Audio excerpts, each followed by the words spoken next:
আজ থেকে 100 বছর আগেই মহাকাশের এমন কিছু রহস্য তিনি বলেছিলেন যা সেই সময় কোনো বিজ্ঞানী বিশ্বাস করেনি, কিন্তু আজ 100 বছর পর আধুনিক বিজ্ঞান সেই থিওরিকে সত্যি প্রমাণ করেছে। তিনি ঠিক এতটাই জিনিয়াস ছিলেন।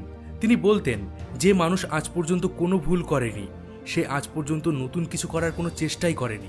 আমি কথা বলছি পৃথিবীর শ্রেষ্ঠ বিজ্ঞানী আলবার্ট আইনস্টাইনের বিষয়ে। তিনি এতটাই জিনিয়াস ছিলেন যে একাই হাজারো বিজ্ঞানীদের থেকে বেশি নিজের ব্রেনকে কাজে লাগাতে পারতেন। যেসব থিওরির বিষয়ে আমরা সাধারণ মানুষরা ভাবতেও পারি না, তিনি সেই সব থিওরি আবিষ্কার করেছিলেন এবং সারা পৃথিবীর সামনে সেগুলিকে সহজ ভাষায় নিয়ে এসেছিলেন। আর এই কারণেই অনেকে মনে করেন আইনস্টাইনের ব্রেন সাধারণ মানুষের থেকে আলাদা।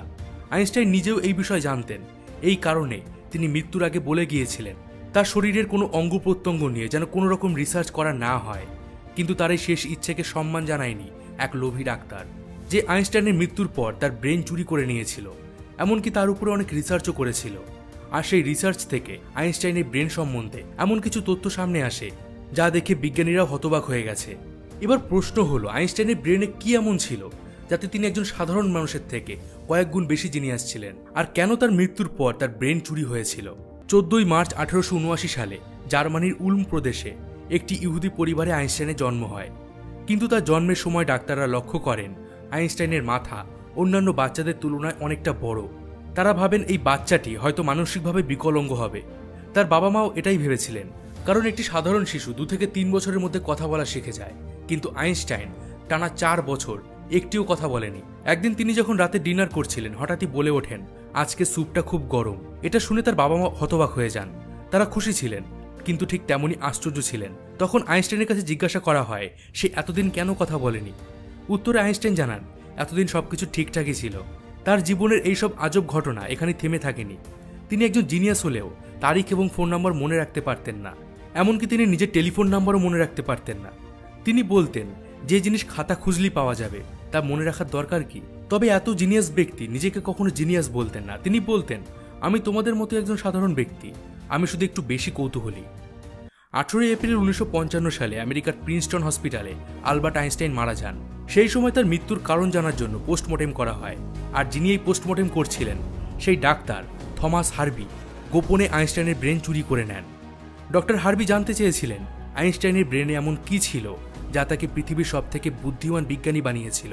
তবে কিছুদিনের মধ্যেই হসপিটাল কর্তৃপক্ষ ডক্টর হার্বির এই কাজ সম্বন্ধে জেনে যান এবং তারা সাথে সাথে ডক্টর হার্বিকে তার চাকরি থেকে সরিয়ে দেন। এই সময় ডক্টর হার্বি আইনস্টাইনের ছেলে হ্যান্সকে যেন তেন প্রকারে রাজি করান, যাতে আইনস্টাইনের ব্রেনের রহস্য জানার জন্য সেই ব্রেনের উপরে পরীক্ষা করার অনুমতি দেওয়া হয়।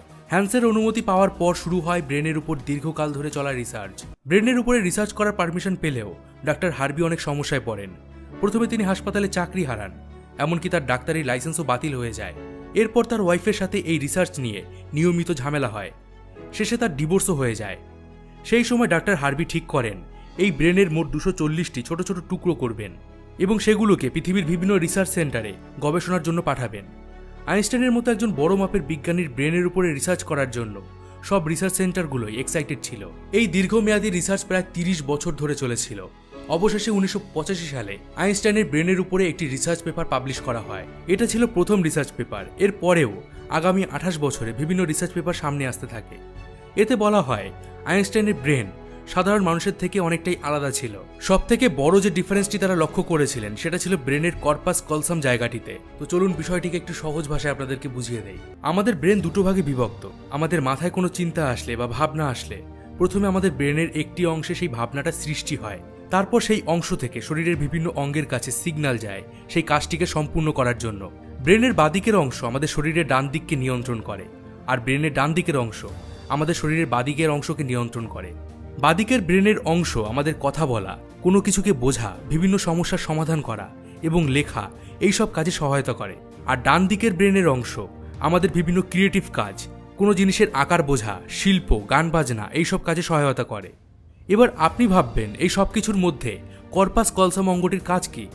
ধরুন আপনি একটি কিবোর্ডে কাজ করছেন বা 2 হাত দিয়ে একসাথে আপনি একটি কাজ করছেন। এবার 2 হাত দিয়ে কাজ করার সময় বা টাইপিং করার সময় বাঁ হাত দিয়ে একটি কোনো ভুল লেখা টাইপ করে ফেললে সাথে সাথে আমরা ডান হাত দিয়ে সেই লেখাটিকে মুছে ফেলি। কিন্তু একটু আগেই আপনাদেরকে বললাম যে আমাদের শরীরের ডান দিক এবং বাঁ দিককে ব্রেনের দুটো আলাদা অংশ নিয়ন্ত্রণ করে।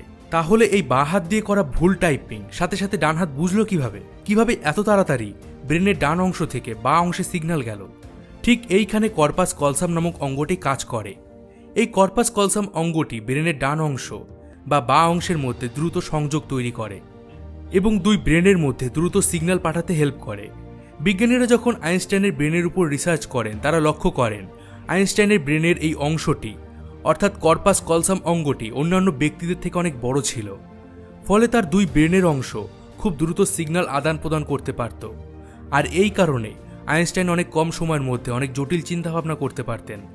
এই কর্পাস কলসাম অঙ্গটি ছাড়াও আইনস্টাইনের ব্রেনের প্যাটার্ন সাধারণ ব্যক্তিদের তুলনায় আলাদা ছিল। বিজ্ঞানীরা বলেন এই কারণে তার ব্রেনে নিউরনের ফ্লো অনেক ভালোভাবে হতো। নিউরনের ফ্লো বেশি হওয়ার মানে তার ব্রেনে বিভিন্ন গাণিতিক সমস্যা সমাধানের শক্তি অনেক বেশি ছিল। তিনি এতটাই পারদর্শী ছিলেন যে কোনো পেপার বা পেন ছাড়াই তিনি জটিল জটিল সব অঙ্কের সমস্যা ভাবনা চিন্তার মাধ্যমে সলভ করে ফেলতে পারতেন। নিউরন বেশি হওয়ার আরও একটি কারণ বিজ্ঞানীরা দেন। যখন আইনস্টাইনের ব্রেনের ওজন পরিমাপ করা হয়েছিল তখন দেখা যায় এটির ওজন ছিল 1230 গ্রাম, কিন্তু একজন সাধারণ ব্যক্তির ব্রেনের ওজন হয় 1400 গ্রাম। বিজ্ঞানীরা বলেন আইনস্টাইনের ব্রেনের ভেতরে লাইনিং অনেক পাতলা ছিল, যার কারণে তার ব্রেনে বেশি পরিমাণ নিউরন ছিল। কিন্তু এখন প্রশ্ন হলো, সাধারণ মানুষের থেকে আইনস্টাইনের ব্রেনের যে পার্থক্যটা রয়েছে এটা কি তার জন্ম থেকে ছিল নাকি জন্মের পর এই পরিবর্তনটা এসেছিল? আপনাদেরকে ভিডিওতে আগেই বলেছি জন্মের পর টানা 4 বছর আইনস্টাইন কোনো কথা বলেনি। তবে প্রথমবার কথা বলার পরেও তিনি বেশি কথা বলা পছন্দ করতেন না। নিজের চিন্তাভাবনার মধ্যে তিনি ডুবে থাকতেন। তিনি কোনো জিনিসকে মুখস্থ করা পছন্দ করতেন না, কোনো জিনিসকে যুক্তি দিয়ে বোঝার চেষ্টা করতেন। আর এই কারণে স্কুলে বাকি সব বিষয় খারাপ রেজাল্ট করলেও অঙ্ক এবং বিজ্ঞানের বিষয়ে তিনি অনেক বেশি নাম্বার পেতেন।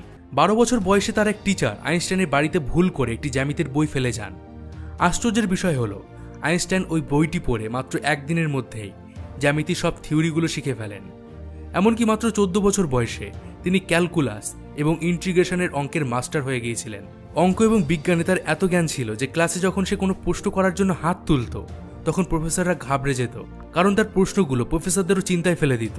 আইনস্টাইন ছোট থেকেই চেয়েছিলেন এই বিশ্ব ব্রহ্মাণ্ডের রহস্যকে একটিমাত্র সূত্র দিয়ে ব্যাখ্যা করতে, আর এটাই ছিল তার জীবনের প্রধান লক্ষ্য। মাত্র 26 বছর বয়সে তিনি মোট 4টি রিসার্চ পেপার পাবলিশ করেছিলেন, যা সারা বিশ্বকে হতবাক করে দিয়েছিল। আর এই জন্যই তিনি পরবর্তীকালে নোবেল প্রাইজও পেয়েছিলেন। বিজ্ঞানীরা ধারণা করেন আইনস্টাইনের ব্রেন তার জন্মের সময় একজন সাধারণ বাচ্চার ব্রেনের মতোই ছিল, যা পরবর্তীকালে বিকশিত হয়েছিল। ছোটবেলা থেকেই তিনি বিভিন্ন অঙ্কের সমস্যা সমাধান করার জন্য অনেক গভীর চিন্তাভাবনা করতেন, আর এইভাবেই তার ব্রেন ডেভেলপ হতে শুরু করে। এই মহান বিজ্ঞানীর ব্রেন আজও আমেরিকার দ্য ম্যাটার মিউজিয়ামে অনেকগুলো ভাগে সুরক্ষিত অবস্থায় রাখা আছে। বন্ধুরা, এই ভিডিওটি থেকে আপনার জন্য রইল একটি সহজ প্রশ্ন। কমেন্ট বক্সে আমাকে জানান আইনস্টাইনের জন্ম কোন দেশে হয়েছিল। যাদের উত্তর ঠিক হবে তাদের কমেন্টে আমি হার্ট দিয়ে দেবো। আর আপনাকে অসংখ্য ধন্যবাদ এই ভিডিওটি শেষ পর্যন্ত দেখার জন্য। যদি ভিডিওটি ভালো লেগে থাকে তাহলে অবশ্যই একটি লাইক করে দিন আর বন্ধুদের সঙ্গে শেয়ার করে দিন। রোমাঞ্চপিডিয়া আবার ফিরবে কিছু আশ্চর্য তথ্য নিয়ে। ততদিন ভালো থাকবেন, সুস্থ থাকবেন।